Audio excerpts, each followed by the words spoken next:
Halo MotoGP lovers, selamat datang di channel pengamat MotoGP, tempat kalian bebas berkomentar dan dapatkan informasi update setiap harinya dari kami. Kami tidak hanya membangun sirkuit atau menyelenggarakan ajang balap saja, tapi bertujuan untuk mengembangkan potensi pariwisata di Lombok, NTB, dan Indonesia, kata Direktur Utama ITDC Abdul Bar M. Mansur dikutip dari situs resmi ITDC. Itulah mengapa ada yang menarik dari desain Pertamina Mandalika International Street Circuit atau yang kita kenal dengan Sirkuit Mandalika. Sirkuit Mandalika berlokasi di Lombok Tengah, NTB. Sebagai sirkuit jalan raya pertama di dunia, Mandalika memiliki banyak keistimewaan, yaitu menghadap langsung ke Samudra Hindia dengan luas area sekitar 1035,67 hektar. Memiliki 40 garasi, sirkuit Mandalika juga mempunyai 17 tikungan. Tapi ada satu tikungan yang menjadi ikon keindahan sirkuit tersebut, yaitu berada di tikungan 10 sirkuit. Apa itu? Tikungan 10 sirkuit internasional Pertamina Mandalika menjadi daya tarik utama sirkuit ketika balapan karena memiliki view yang indah. Tepatnya tikungan 10 berada di tepi pantai Tanjung Aan yang cantik. Spot tersebut menjadi keunggulan sirkuit Mandalika. Pantai Tanjung Aan merupakan salah satu tempat yang indah di kawasan sirkuit Mandalika. Pantai ini memiliki pasir putih yang membentang panjang. Bahkan garis pantai Tanjung Aan melengkung seperti bulan sabit. Terlebih air lautnya yang bening serta ombak yang begitu damai bisa membuat para wisatawan betah di Mandalika. Selain memiliki spot view yang cantik, tikungan 10 juga menjadi tikungan yang digemari para pembalap karena sangat menantang. Tikungan tersebut cukup tajam sehingga membutuhkan keahlian memacu kuda besi berkecepatan tinggi dengan dikombinasi keakuratan rem dan reverse shifting atau mengoper ke gigi rendah. Tidak sembarang pembalap bisa menaklukkan tikungan 10 sirkuit Mandalika, termasuk Valentino Rossi maupun Marc Marquez. Dibutuhkan keahlian pembalap di sirkuit Mandalika dapat dilihat dari bagaimana mereka dapat melewati tantangan tikungan 10. Disinilah sensasi yang akan dirasakan para rider MotoGP maupun World Superbike nantinya. Ini yang kemudian jadi ciri khas sirkuit Mandalika, kata Happy Harinto. Perlu kita tahu bahwa sirkuit Mandalika memiliki 17 tikungan dengan 11 tikungan kanan dan 6 tikungan ke kiri. Banyaknya tikungan di sana sesuai dengan kualitas sirkuit. Sirkuit Mandalika menggunakan aspal Stone Mastic Asphalt atau SMA. Aspal tersebut merupakan aspal terbaru yang terbaik di dunia. Tidak semua sirkuit di dunia menggunakan produk aspal tersebut karena SMA baru dikeluarkan pada tahun 2015. Baru ada 2 sirkuit di dunia ini yang telah menggunakan SMA. Masing-masing adalah Silverstone dan Phillip Island. Keunggulan aspal SMA adalah daya cengkram dengan roda yang tinggi sehingga dapat meningkatkan kecepatan dan kemudahan manuver berkendara pembalap, sehingga sangat cocok dengan banyaknya tikungan di sirkuit Mandalika. Sementara itu, logistik untuk perhelatan World Superbike Mandalika 19 hingga 21 November sudah datang. Seluruh motor milik para rider pun kini sudah nangkring di pedok dan garasi masing-masing tim. Di bawah pesawat Boeing 777 milik Qatar Airways melalui Bandara Internasional Zainuddin Abdul Majid sejak kemarin malam, logistik para pembalap sudah tiba di sirkuit Mandalika. Logistik ini dibawa secara bertahap oleh 2 pesawat dari kemarin malam dan kemarin siang. Pesawat yang tiba pada Senin malam membawa muatan kargo sebanyak 217 koli dengan berat 68.022 kg. Kemudian yang tiba kemarin siang membawa kargo lebih banyak yakni 963 koli dengan berat 72.926 kg. Kedua pesawat langsung berangkat dari Doha, Qatar. General Manager Bandara Lombok Nugroho Jati mengatakan pendaratan pesawat jenis Boeing 777 merupakan sejarah baru bagi Bandara Lombok. Ini membuktikan runway dan apron baru bandara cukup mumpuni melayani pesawat berbadan besar.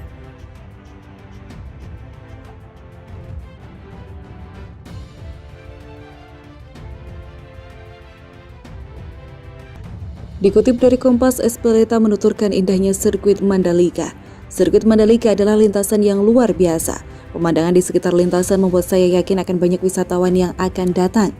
Dengan pemandangan seperti itu, saya merasa Dorna harus mengatur jadwal terbaik agar para pembalap bisa tinggal lebih lama setelah balapan, ujarnya. Sporting Direktur Dorna Sport Carlos Espeleta bahkan tidak bisa menutupi antusiasmenya dalam menyambut balapan jalan raya pertama sepanjang sejarah MotoGP tersebut. Mungkin karena hal inilah Dorna tidak sabar ingin ke Mandalika. Terlihat dari jadwal MotoGP meski seperti tahun sebelumnya, MotoGP 2022 akan dimulai di Qatar. GP Qatar dijadwalkan pada tanggal 8 Maret 2022, namun GP Indonesia sendiri akan hadir dalam seri kedua pada 20 Maret 2022. Ini merupakan pertama kalinya MotoGP akan menggelar balapan motor tingkat dunia di Indonesia. Tapi perlu diketahui ada sirkuit yang tata letaknya sama dengan sirkuit Mandalika, yakni sirkuit Phillip Island yang berada di Australia.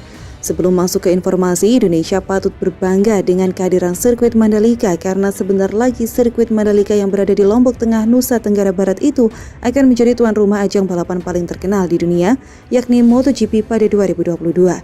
Saat ini kawasan Mandalika digadang menjadi Bali baru dan kawasan ekonomi khusus, membuat Mandalika banyak nilai lebihnya.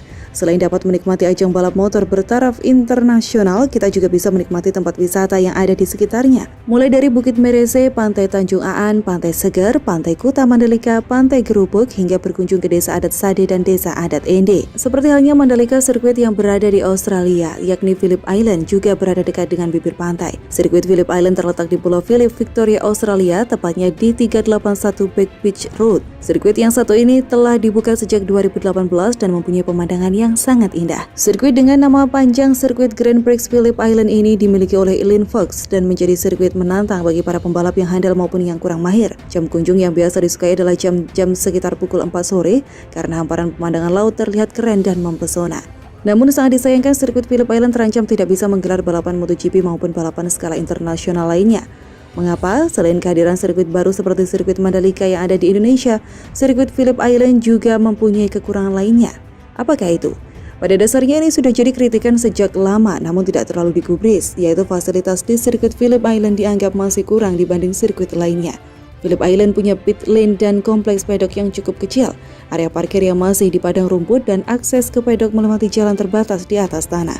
Sirkuit ini punya kontrak panjang dengan Dorna Sport. Pada 2016 lalu, Phillip Island dan Dorna Sport menyepakati kontrak berdurasi 10 tahun hingga 2026.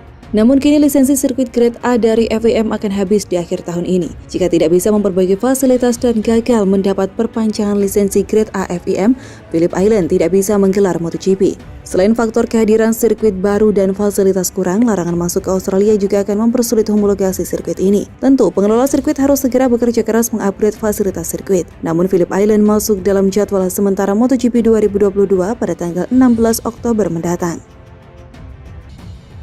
Sirkuit Mandalika akan menggelar balapan pada 13 hingga 15 November 2021 dengan gelaran Idemitsu ASEAN Talent Cup. Sepekan kemudian bakal digelar ajang lebih bergengsi World Superbike yang berlangsung 19 hingga 21 November. Para pembalap itu akan menggeber lintasan sepanjang 4,310 km yang memiliki 17 tikungan terbaik di dunia. PT PP Persero Tbk, BUMN Konstruksi dan Investasi memastikan aspal lintasan sirkuit Mandalika memiliki kualitas terbaik sesuai standar mutu FIM. Dilansir dari CPNN, Komisaris Independen menuturkan dengan kualitas aspal yang digunakan, lintasan sirkuit Mandalika dapat digunakan dengan kecepatan puncak hingga 310 km per jam, kata Nur Rohmat. Kondisi demikian disampaikan saat dirinya bersama jajaran komisaris dan direksi perseroan melakukan kunjungan kerja ke sirkuit Mandalika.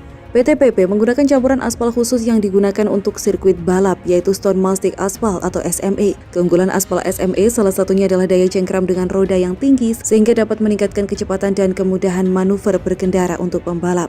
Perseroan juga dipercaya melakukan pekerjaan tambahan, antara lain Race Control Building, Observation Deck, Medical Center, Helipad, Gantry, dan Pondasi Pit Building. Berkat kualitas yang dihasilkan dalam pembangunannya, proyek sirkuit Mandalika ini memperoleh 3 rekor penghargaan dari MURI, yaitu pengaspalan menggunakan teknologi BIM dengan volume terbanyak, pembangunan sirkuit pertama standar FIM, dan pembangunan lintasan sirkuit tercepat. Lintasan sirkuit yang dibangun ini merupakan sirkuit MotoGP pertama di Indonesia yang memiliki hasil pengaspalan termulus berkat teknologi yang digunakan dalam pembangunannya. Proyek pembangunan sirkuit Mandalika ini dikerjakan sejak bulan Juli 2020 hingga Agustus 2021 dan menjadi pembangunan lintasan sirkuit yang tercepat. Namun perlu diketahui bahwa sirkuit Mandalika berkonsep sirkuit jalan raya dan ini juga menjadi satu kelebihan sirkuit Mandalika. Karena hal ini, sirkuit Mandalika disebut bisa difungsikan juga sebagai jalan raya umum untuk masyarakat sekitar. Pasalnya konstruksi dari sirkuit disesuaikan untuk bisa mewujudkan hal tersebut. Beberapa bagian dari sirkuit Mandalika bisa dibongkar pasang saat sebelum dan sesudah balapan internasional digelar. Meskipun hal tersebut dinilai menjadi satu kelebihan dari sirkuit Mandalika, ternyata banyak juga pihak yang tak setuju venue balap tersebut dijadikan sebagai jalan raya umum. Setidaknya ini dibuktikan oleh komentar-komentar netizen yang muncul di Instagram MGPA tersebut. Ada beberapa netizen yang mengatakan bahwa sirkuit Mandalika akan cepat rusak jika dipakai oleh masyarakat Indonesia, seperti ditulis akun @sopian.zayid. Please jangan jadi street sirkuit, mau inner atau outer, orang Indo belum disiplin. Hancur sudah kalau untuk umum, nanti di pilot run-off-nya percayalah, ujar akun netizen yang lainnya. Namun perlu diketahui bahwa sirkuit Mandalika tidak semuanya difungsikan sebagai jalan-jalan umum, tapi hanya inner dan outer service road saja, bukan jalan utamanya. Indonesia sudah punya sirkuit dengan lisensi internasional dari segi aspal dan yang lainnya. Jadi sebagai warga negara yang baik, harus dijaga betul sirkuit yang akan menjadi salah satu ikon negara Indonesia ini.